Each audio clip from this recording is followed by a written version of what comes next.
Putin himself, he feels that he has been disrespected, his country has been disrespected for many years, principally by the Americans, whether it's NATO enlargement or missile defense in Eastern Europe, or now Ukraine. And on Ukraine, he stood up and he said, that's it, I'm not going to take this anymore.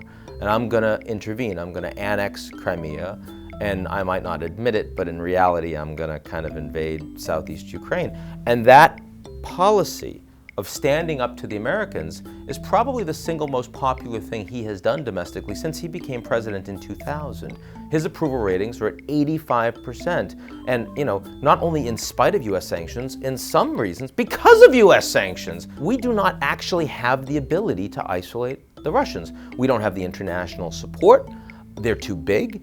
And Putin himself is entirely too popular. And I'm not trying to say that, because Putin's a good guy. Putin is very bad man. We know this, right? But Putin has the popularity of his country behind him, and he also has some facts that the Americans haven't always played, sort of completely on the up and up with Russia. And it's not because we're mean-spirited, but we're not consistent, we're not coherent, and we're a little arrogant and narcissistic, and we look at a country like Russia and we're like, well, they can't hurt us.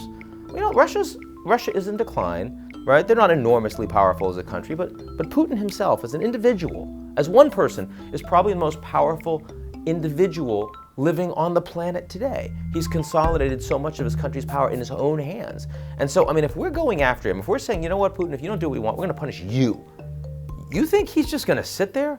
You think he's not going to use his cyber capabilities against us in ways that will hurt? Has anyone thought about that? And it's very apparent to anyone that looks at the world that Putin is not being isolated, that he's developing a much stronger relationship, a strategic relationship with China, soon to be the world's largest economy.